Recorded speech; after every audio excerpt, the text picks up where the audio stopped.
The TVWAN News is proudly brought to you by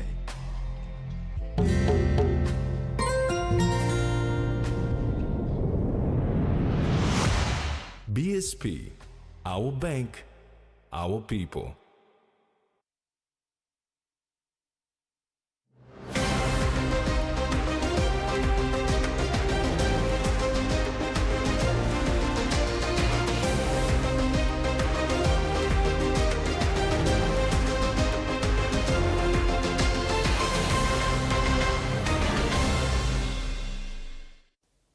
Hello and welcome. This is TV1 News.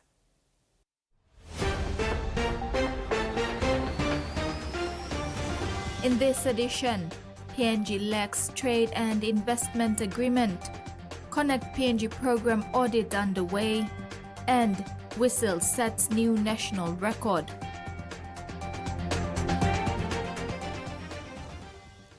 Minister for Tourism, Arts and Culture Belden Nama is giving commendations for the preparations leading up to Papua New Guinea's participation in the Osaka Expo 2025, keen on utilizing the 6-month expo to showcase the country's tourism, arts and culture to the 28.2 million visitors that are projected to visit the expo.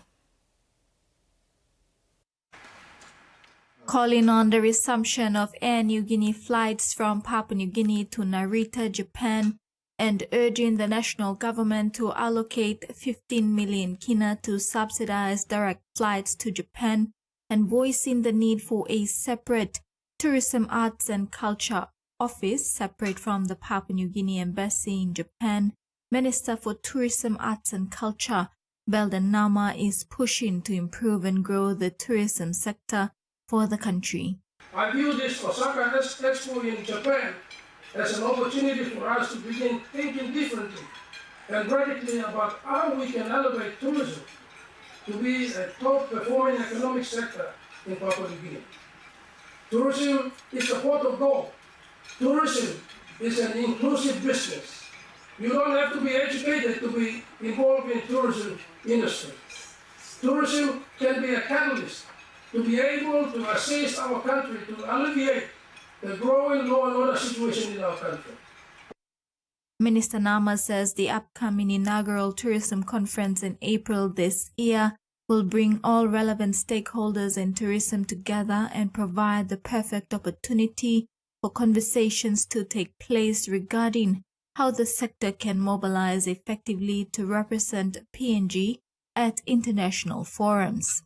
Let us make tourism thrive on that strength and become a real catalyst for economic growth, peace and stability in our country. We must cultivate a mindset that allows us to focus on what we can control.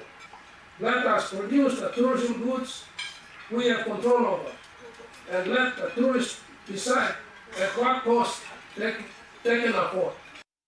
The National Tourism Conference and Expo with the theme Honoring Our Past, Transforming Our Future, 50 Years of Tourism will be held on the 9th and 10th of April 2025 in Port Moresby. Minister Nama says that the Ministry of Tourism, Arts and Culture will be working with the Ministry for International Trade and Investment to market PNG's potential to the world at the Osaka Expo. Papua New Guinea needs to leverage its relationship with Japan.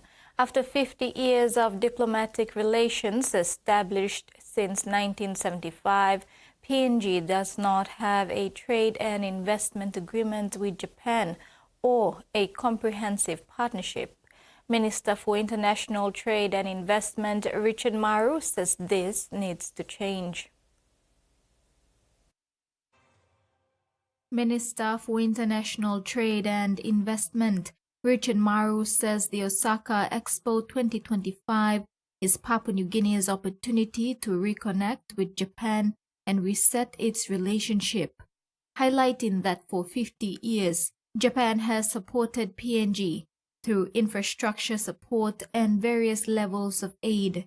It's time PNG takes the relationship to the next level in terms of leveraging the market for tourism and export of fisheries products such as tuna to Japan.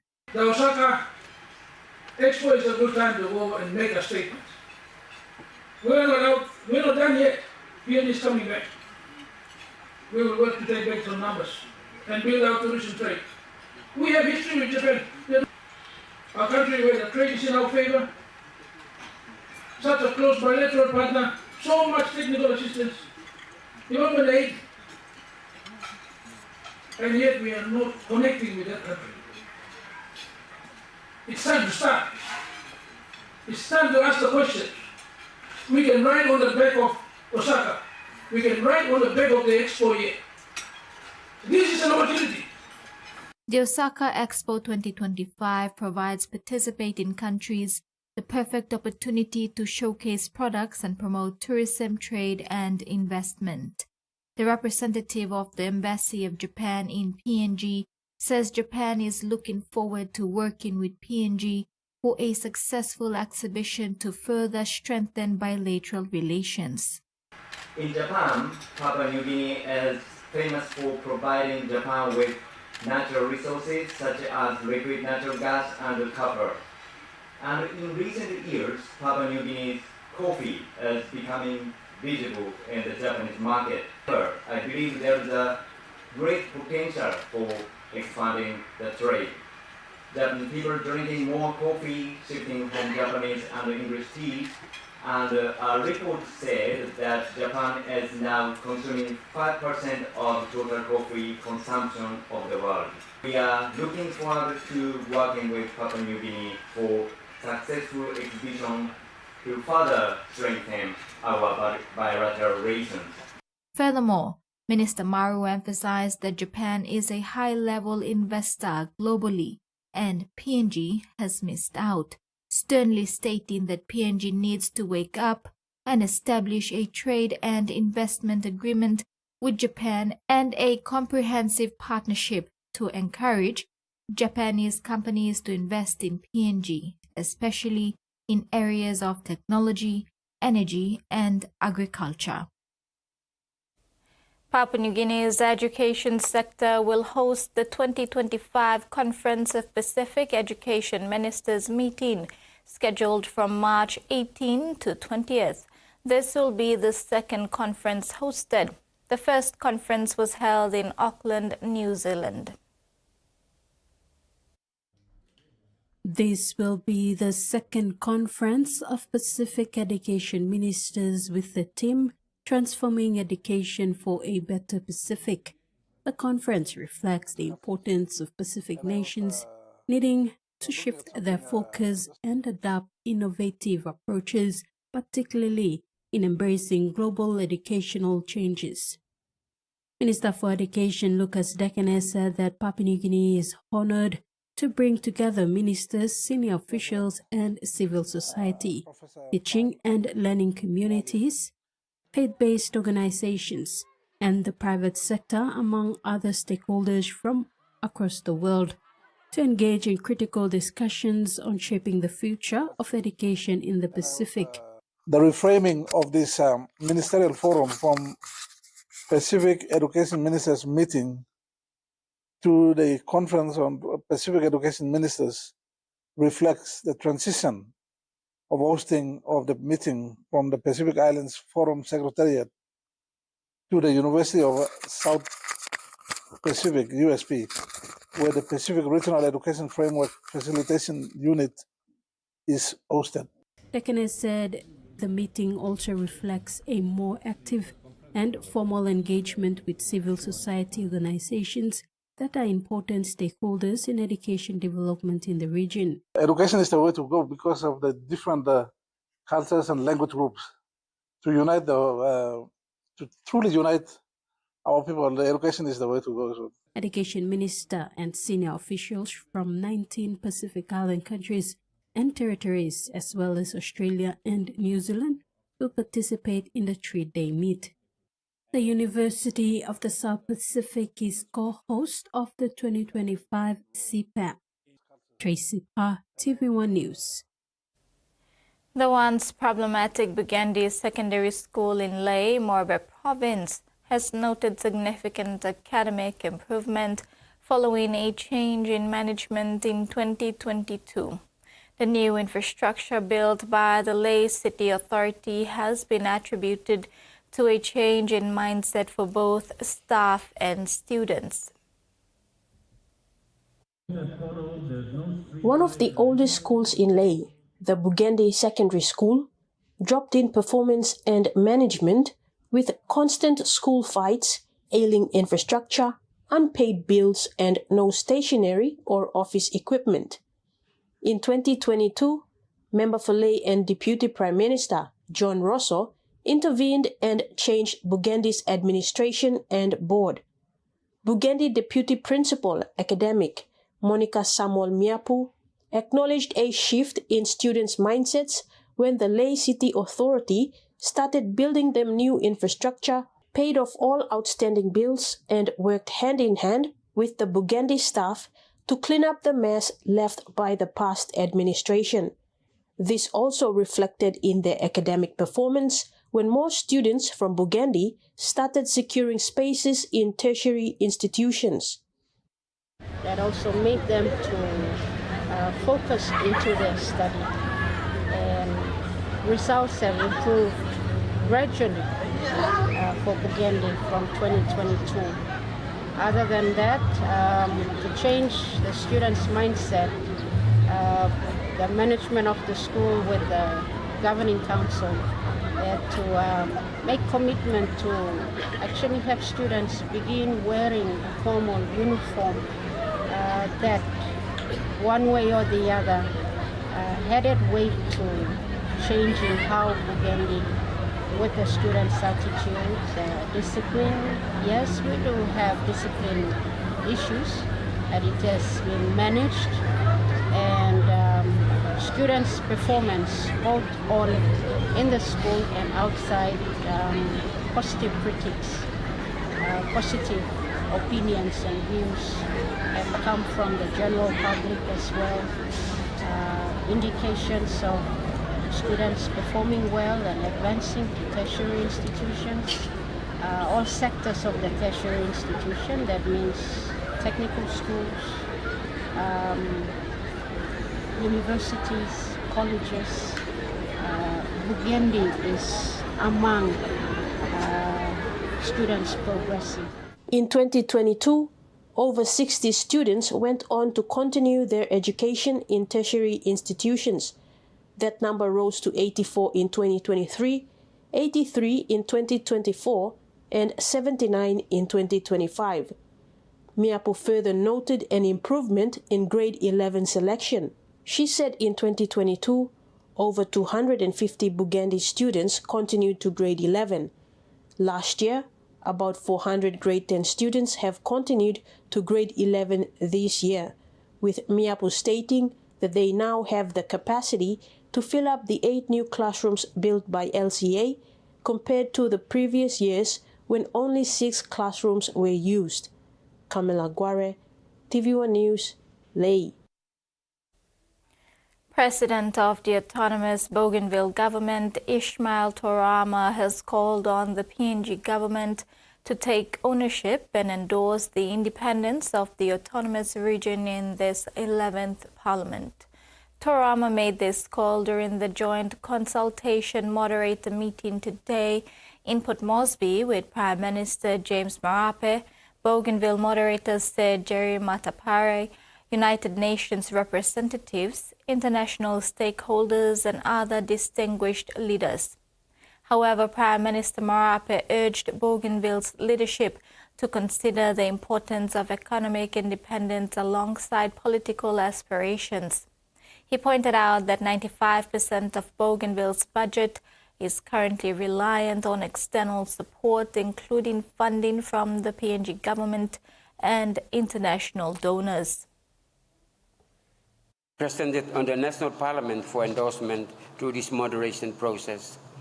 In the same manner, the National Constitution was amended to give effect to the Bougainville Peace Agreement. In the history of Bougainville and PNG forever is that as high as Mount William is, the Bougainville result will remain. Now, what do I mean by this one? I meant that the result will stand the test of time forever into the future. You're watching TV1 News. Stay tuned. We'll be back with more stories after the break.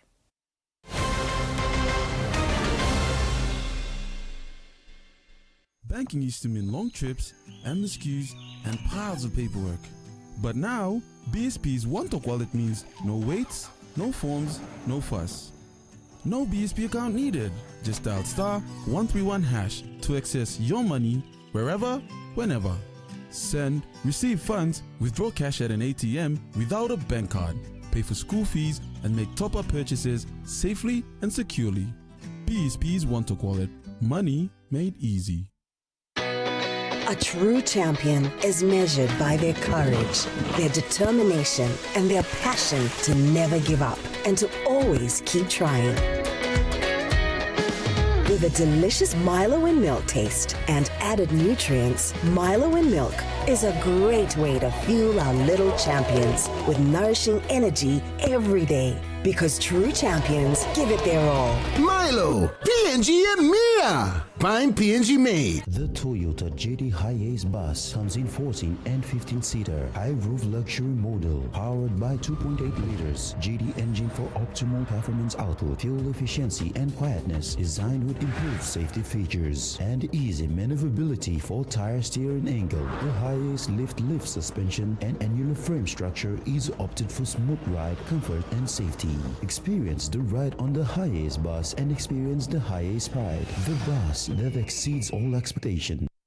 It's back to school with Lay Biscuits. We're giving away a massive 100,000 kina cash gift voucher to help you kickstart the year. We've got prizes up for grabs from 200, 500, 1,000, 2,000, and a whopping 5,000 kina cash gift voucher.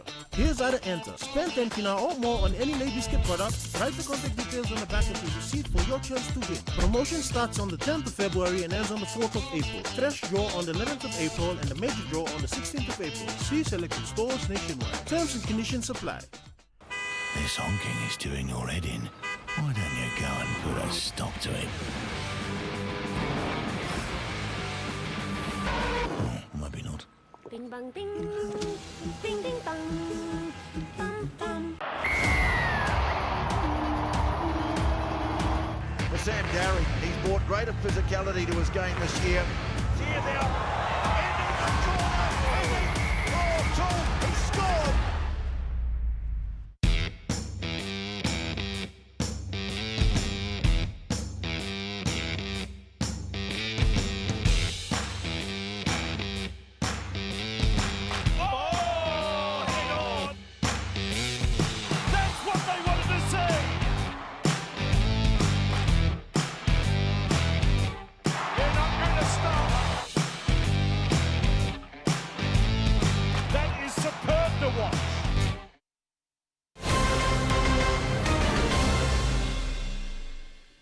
Welcome back. The government will uphold transparency, accountability, and good governance, announcing that a special audit into the Connect PNG infrastructure program is underway.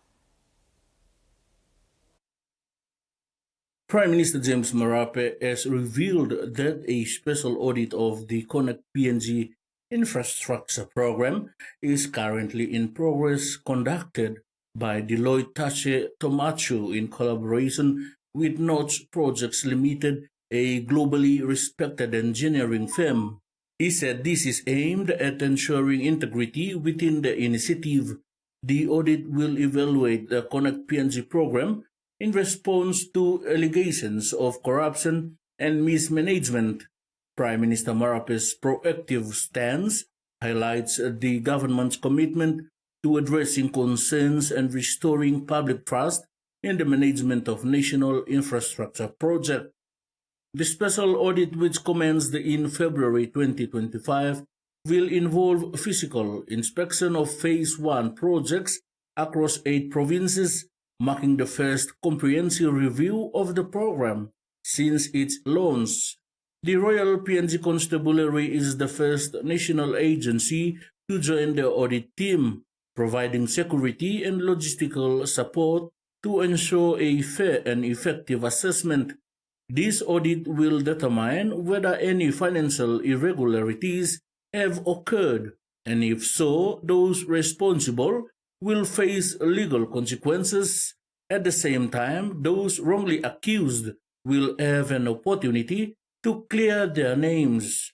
Marape also revealed that the government is working on a new policy to expand independent auditing across all government agencies.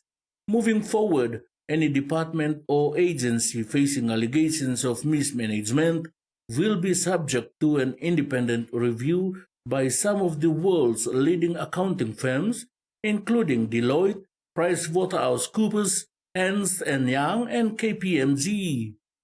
Freddie Mo, TV1 News. Universal Church in PNG held a special service to pray for its members who had experienced some forms of abuse and violence to freely testify and to receive healing and comfort to commemorate the recent International Women's Day. A meeting was held on Saturday, March 15 to raise awareness and highlight the urgency of addressing gender-based violence and ensuring women's rights and safety are protected. Bishop Jonathan Pine urged the church members to speak up for those who suffer any form of abuse and violence when they witness it, and not to fear. He said men and women witnessed what their parents do, and though they want to change, they couldn't do it on their own. This event is about saying no more, as this month is the month of International Month for Women. And we have seen recently on the news stories of women who were abused, molested, raped, and that brings pain to our heart to see that happen in our community in PNG. So the Universal Church decided to put together this event and say no more to this in our community. But not just to violence against women and children, but sometimes also violence against men, families that are going through fights in the house, domestic violence. So we believe that we can come together and put a name to it. It does not mean that it is normal. It is not normal. So you must help those survivors of abuse and stand up for them, Bishop Pine stated. A couple was called to give their testimony on how they came out of an abusive and violent marriage relationship. I've gone through sexual abuse, violence, domestic violence, physical violence, and I was able to overcome all these problems through the Word of God. The Word of God that I heard, I put it into practice, and I see changes in my life and in my family. Angelina recalled her childhood, which was just as violent and abusive as her adult married life, which almost caused her to take her own life. Her husband acknowledged the former violent life while he embraced the transformation they found through the church. Frida Kana, TV1 News. The National Superannuation Fund's ability to register over 50,000 new members in recent years has demonstrated growth in the private sector and employment. Prime Minister James Marape, when commending NASFund for its strong financial performance in 2024, highlighted its role in supporting employment growth, financial security, and economic resilience in Papua New Guinea. According to NASFund's audited results for 2024, the fund has recorded impressive growth across key financial indicators, reflecting its stability and the increasing confidence of workers in the superannuation system, which include a total membership of 715,873, reflecting a 4% growth, with 27,704 new members added in 2024.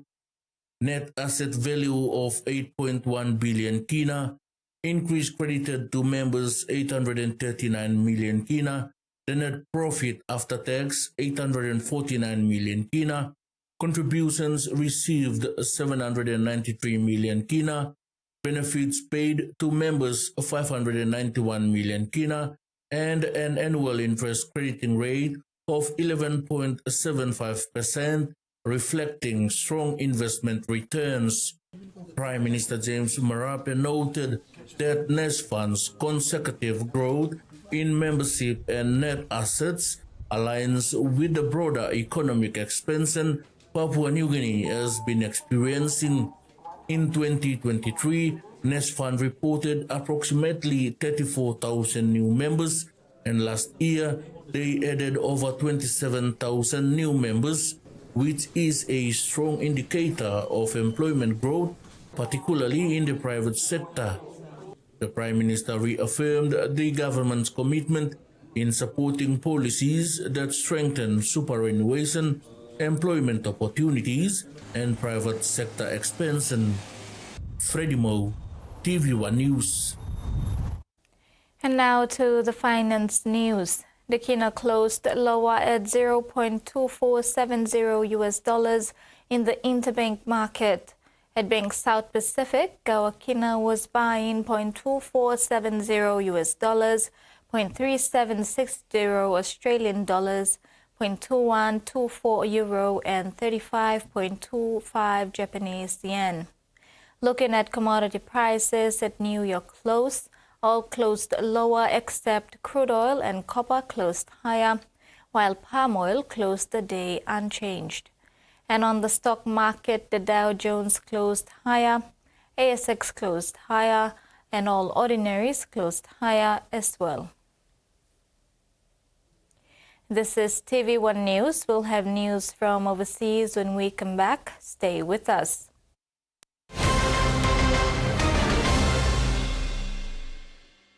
Banking used to mean long trips, endless queues, and piles of paperwork. But now, BSP's one-talk wallet means no waits, no forms, no fuss.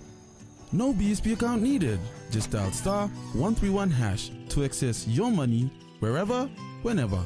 Send, receive funds, withdraw cash at an ATM without a bank card, pay for school fees, and make top-up purchases safely and securely. BSP's one-talk wallet. Money made easy. Hiya, Mama. You wait time, but me add him special flavor. Put in more flavor, put in more taste. Magical karaoke, up a big smile on face. Time for him chicken, a great kumutu. Sip, sip, the moo, yes, magic on you. Maggi, the taste PNG loves.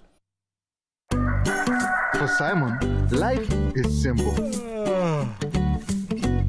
Dreams seem distant, yet hope remains.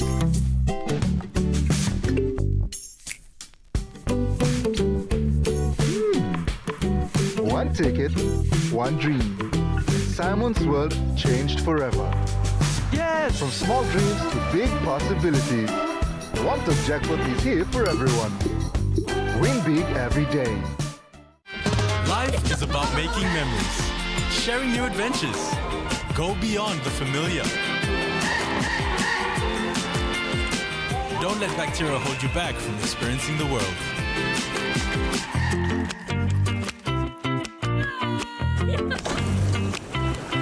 Protex uses natural antibacterial protection with flaxseed oil and eliminates 99.9% of bacteria. Free yourself. Go beyond with Protex. Meet the bank for everyone, everywhere.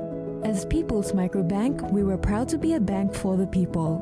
Now as National Banking Corporation, we are bringing modern banking to all in Papua New Guinea.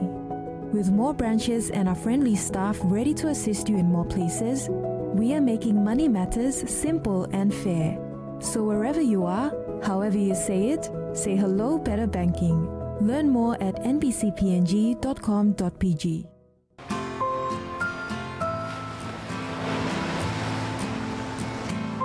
How would you know if the love you're giving is true? You will know it for sure, because your heart will tell you if it's true. I'm done! I'm through living like this! I'm so sick of your jealousy! You'll never see your kid again, you animal! Can we talk for a bit? Will you marry me? Whoa, our emotions are running high. Just go home, rest for tonight. What, you don't want to get married because you want to keep seeing other women?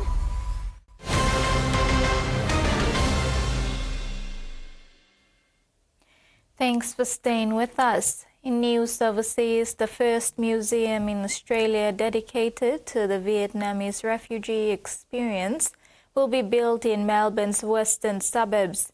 Vietnamese Australians are one of the country's largest migrant groups, and many fled by boat after the country's civil war ended in 1975. Tens of thousands were resettled in Australia under then Prime Minister Malcolm Fraser, which was a key moment in the dismantling of the White Australia policy. The Victorian government has announced it will provide another $2 million to the Vietnamese Museum Australia.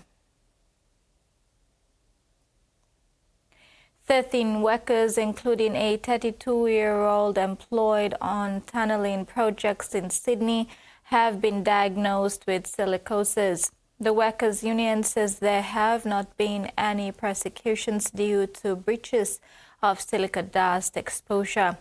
WorkSafe New South Wales carried out 90 inspections on tunnelling sites between January and September 2024 and says the cases are still under investigation. For all the wrong reasons last year when two massive sinkholes appeared. But below the surface, 13 workers have been dealt the cruelest of blows, having been diagnosed with silicosis, one of them just 32 years old. 32 is an extremely young age to contract silicosis. What that means is that that particular worker must have been exposed to a shocking amount of silica dust. It's a chronic disease. It can continue to develop over time, and the only cause is breathing in of silica dust. The 13 employees all worked for CPB contractors, but it's not clear exactly when or where the exposure occurred, as workers often move between projects and companies. SafeWork New South Wales says there have been 66 breaches of silica guidelines since September, but won't say whether any involved CPB. It is against the law for workers to be exposed to unacceptable levels of silica dust. There has not been a single prosecution of a tunnelling company due to breaches of silica dust exposure. The government's established an expert task force to manage the risks of silicosis in tunnelling projects and notify the public and workers when safety standards are breached. SafeWork New South Wales says in 9 months last year it conducted 90 site visits to tunnelling projects around Sydney, more than double the figure from the year before. But while some inspections are unannounced, contractors are often given prior warning. Unfortunately, given the nature of the project, it can be difficult to access areas as a surprise visit. Or an analogy of that would be a police officer tipping off that they're going to conduct a raid. CPB contractors didn't respond to the ABC's request for comment. Across the world, there are about 5,000 native potato varieties, but in Australia, many consumers can tell a kifla from a kind Edward. Limited availability of different varieties at supermarkets and a focus on appearance are a part of the problem. Some pioneer-inspired farmers are aiming to shift. Business in Australia.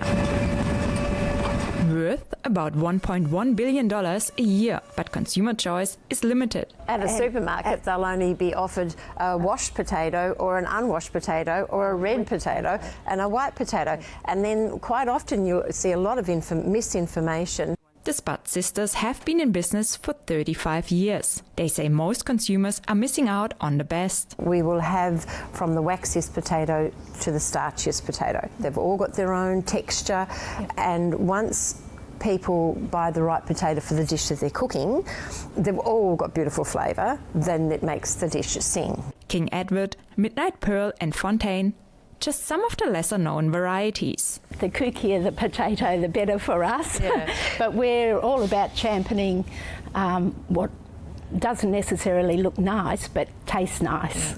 Australians consume about 17 kilograms of potatoes per capita a year, but farmers say the high aesthetic standards demanded by supermarkets are a challenge. To achieve that amazing white or red, whichever they're doing, wastage is very high. It's costing consumers at the checkout and forcing farmers to dump edible produce. You can kind of double their shelf life if you haven't washed them and you keep them in the dark and you package them well. On this table are just 14 of the potato varieties grown in this country. They have a vast range in shape, size, taste and texture, and that makes them very attractive for chefs.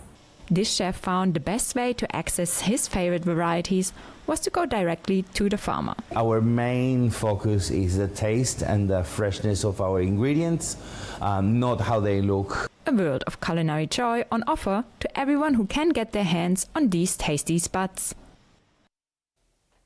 Australian women will be able to access a new range of medications through the Pharmaceutical Benefits Scheme. Under the changes, some people will also be able to receive fertility therapy sooner, one that's currently only available in later IVF cycles. A 1-year-old boy in her arms. It's definitely worth it. Yes?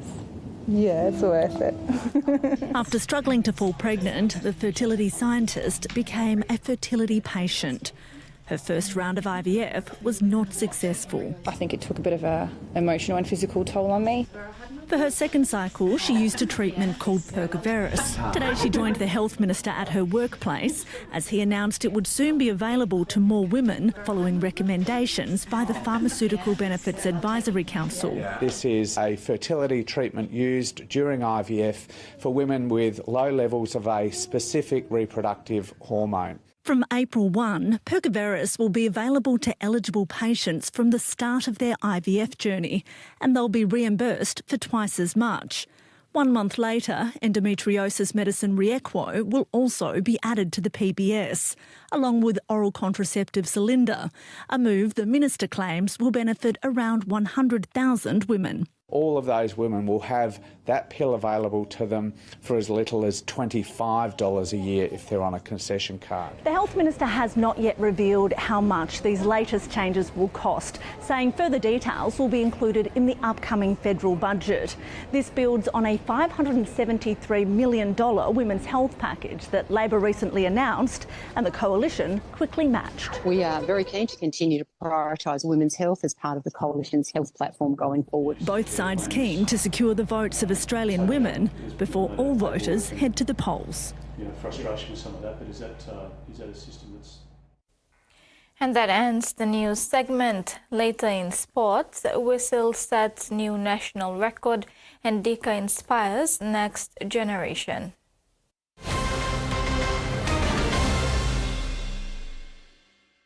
We are the people, connected to our land and sea. Timeless and enduring, it has served past generations, sustains us today, and will support those of tomorrow. A testament to human ingenuity. It can be shaped into limitless forms. It reflects our humanity, strong yet vulnerable. It teaches us to endure challenges to fulfill our purpose. Past technologies inspire us to look inward for creativity and sustainable solutions for the future. It brings families together, fostering moments of connection over shared meals. Known and cherished worldwide, the clay pot is a universal symbol of life, resilience, and connection.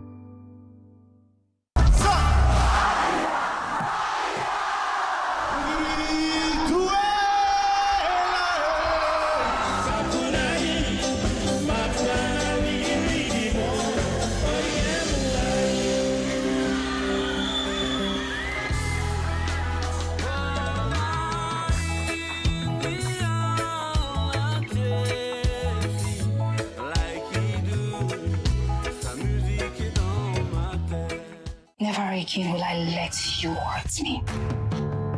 My mama told me I got a lot to learn. She said love's not a Why are you doing this, Suju? You are nothing but a leech. You cannot outrun your responsibilities.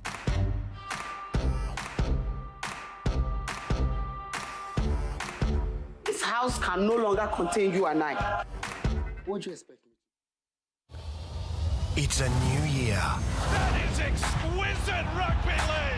A new season with new beginnings, new leaders, and new hope. The only thing that isn't new is the dream. That is the NRL at its absolute best. It all starts now. The NRL Telstra Premiership. Let's go! Adult film and entertainment. Did you always want to be in that line of work? I always wanted to be famous. The Night Stalker. Night Stalker. Night Stalker's terrorizing Los Angeles. I can handle myself. What are you hiding, Maxine?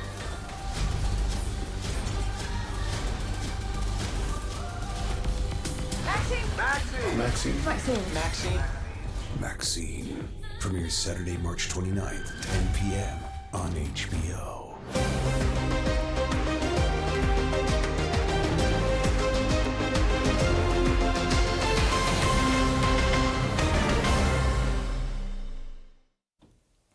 Welcome back. Prize Whistle has broken Peter Pulu's 30-year-old national record of 10.40 seconds in the 100-meter sprint by running 10.24 seconds in Brisbane during the Queensland State titles on Saturday. With one eye on next weekend's World Indoor Championships in Nanjing, coach Tony Fairweather opted to enter Whistle in the B division of the 100-meter against Rohan Browning, a top Australian sprinter. Whistle flew out of the blocks and led the race for 60 to 70 meters before being overhauled by Browning, who clocked 10.12 seconds. The World Athletics scoring tables, developed by statisticians, are recognized by way of comparing performances in different events by assigning points to performances. The time Price ran is equivalent to running 400 meter in 45.80 seconds. A time of 10.24 seconds is worth 1,125 points on the tables, and out of all the PNG men's national records, this is the highest ranking performance, taking the #1 spot from Morven Boino, whose 400-meter hurdles record of 50.37 seconds is worth 1,112 points. Former sprint king Banove Tambao Taukoro of Fiji had a personal best of 10.20 seconds in the 100 meters, and Samoans Jeremy Dodson 10.21 seconds. The performance did not come as a surprise to coach Tony Fairweather, who puts Whistle's success down to his dedication to training and hard work. Terry Longwood, TVWAN Sports.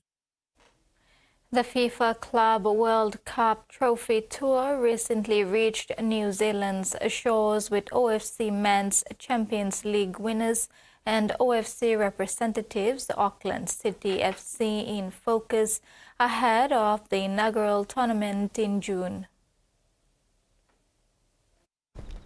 Last week, the team and trophy were welcomed in a traditional ceremony before a showcase of the trophy. The gold trophy features inscriptions of all 211 FIFA member associations covering 13 languages as well as Braille. Auckland City FC will face a considerable challenge when they head to the United States, having been drawn into Group C alongside Germany, Argentina and Portugal. The club will defend their OFC Men's Champions League title in the Solomon Islands later this month, as well as beginning their domestic league season in New Zealand as they prepare to balance a busy period across several fronts.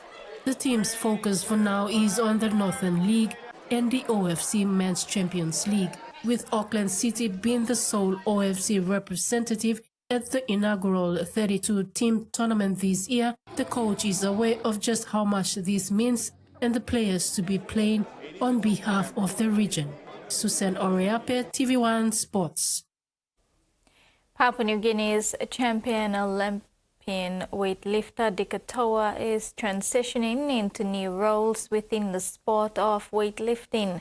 A dedicated, family-oriented athlete, Dika passionately spreads the gospel of weightlifting, building a solid foundation and growing a following in her local community of Hanuabada.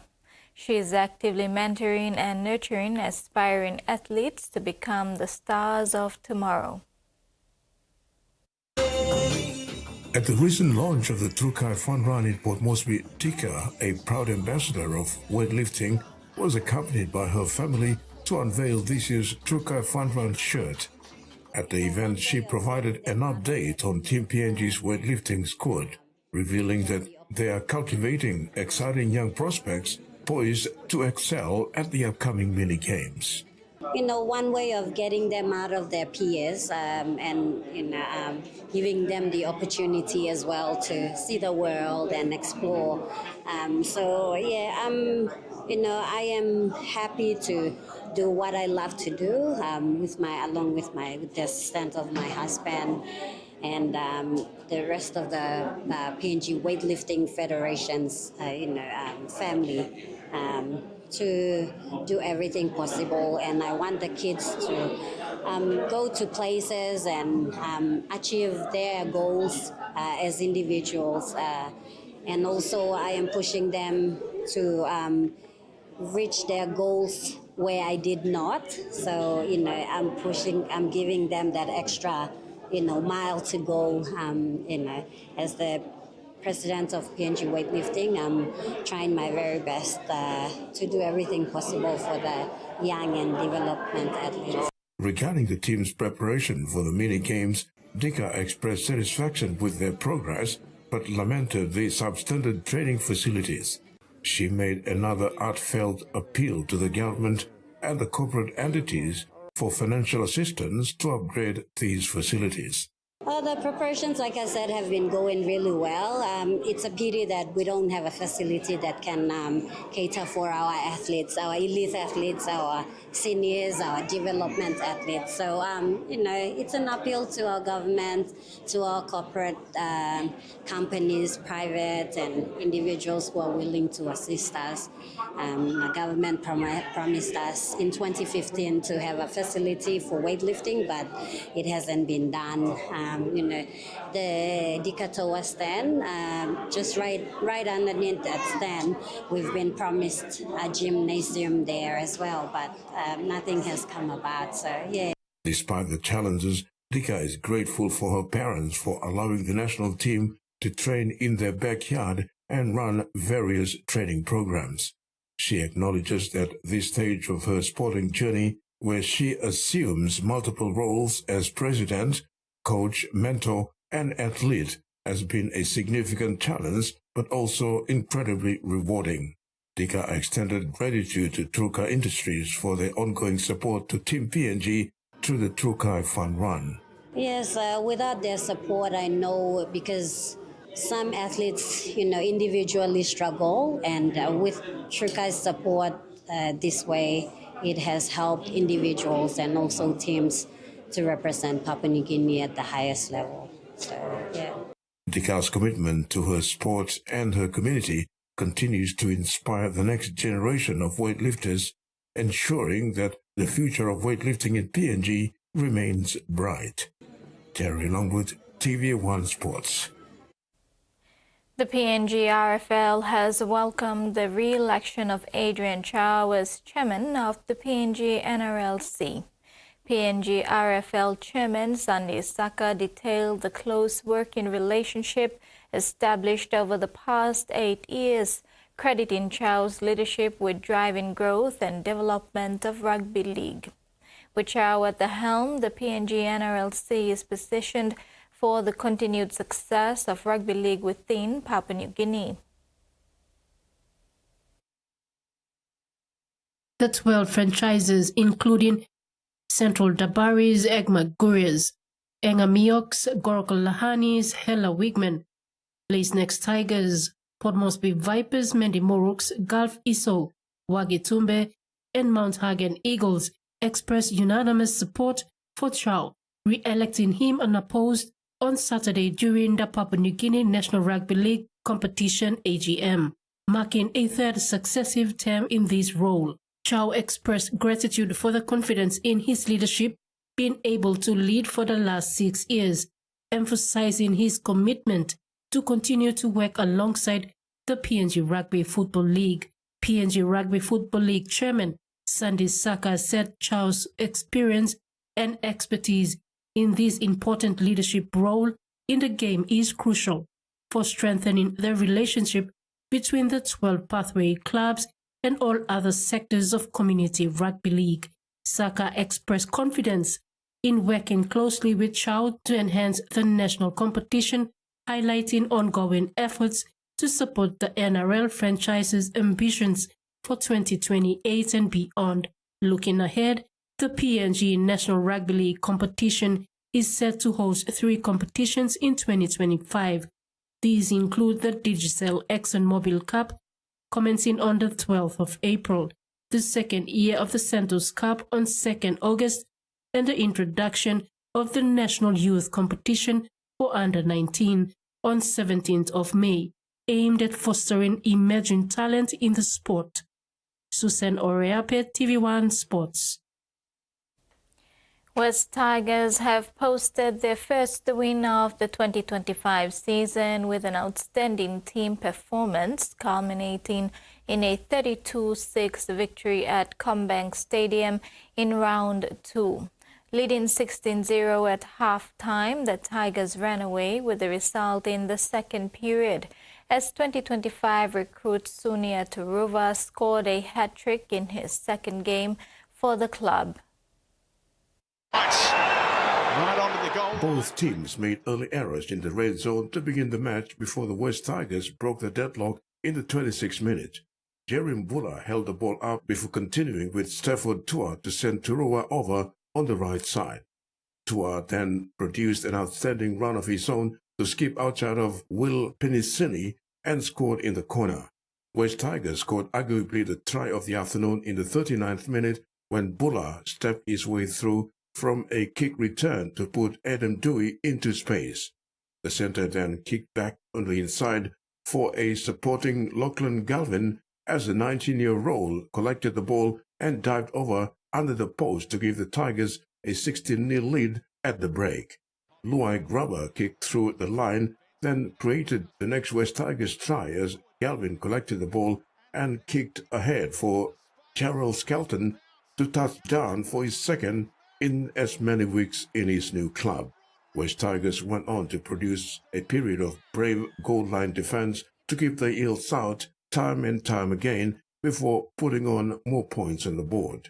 Bula's terrific game continued when he set up Turuva for his second try in the 67th minute, and the Fijian international secured his hat-trick shortly after.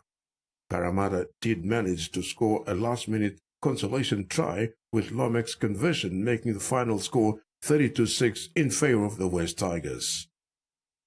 I thought our defensive resolve was probably the biggest thing.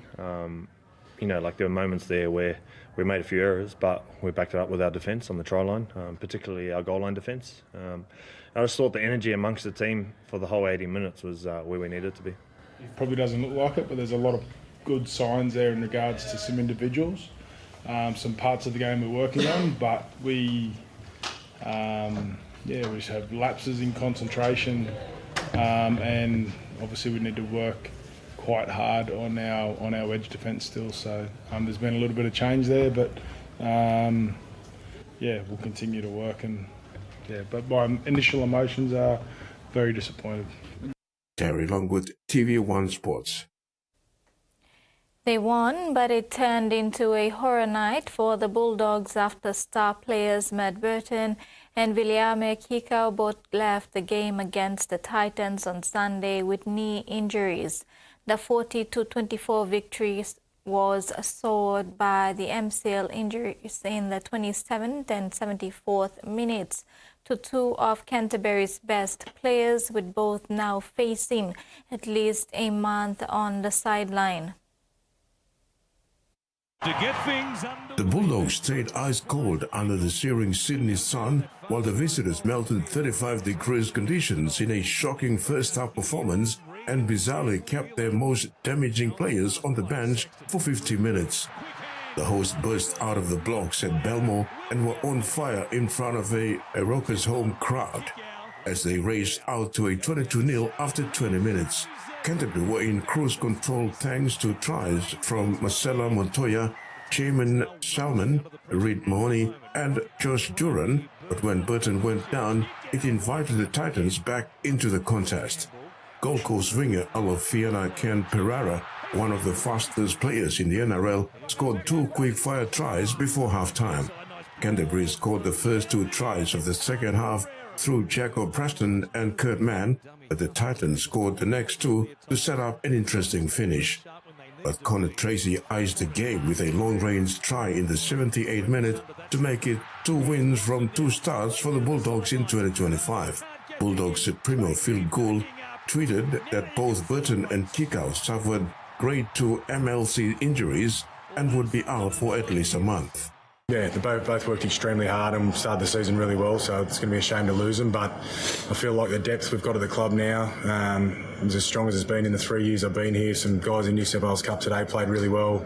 Still got some guys come back from injury as well, so really excited for those guys to get their opportunities, but yeah, we'll see what the team looks like. Terry Longwood, TV1 Sports. And that ends the sports segment. We'll now have the weather forecast.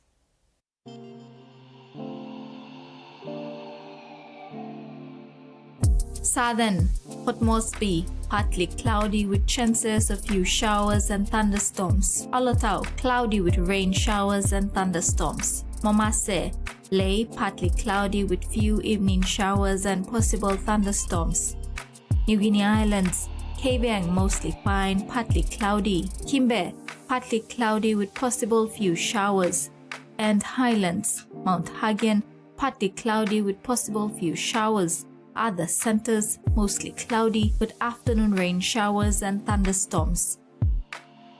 Coral Sea, sea slight to moderate with northwest to northeast winds of 10 to 20 knots. Solomon Seas, sea smooth with northeast winds of 5 to 10 knots. Bismarck Seas, sea slight with southeast to easterly winds of 10 to 15 knots. Pacific Ocean, sea slight to moderate with easterly winds of 10 to 20 knots. Waters of Hood Point to Samara Island to Cape Bogle and all Milne Bay Islands, seas 0.5 to 2 meters. Waters of New Island to Manus and its western group of islands, seas 0.5 to 1.5 meters. That concludes this edition of TV1 News. Have a pleasant evening. Bye for now.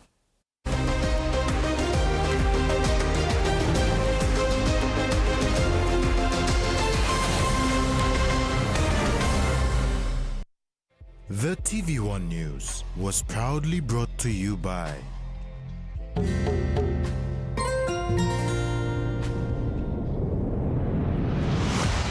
BSP, our bank, our people.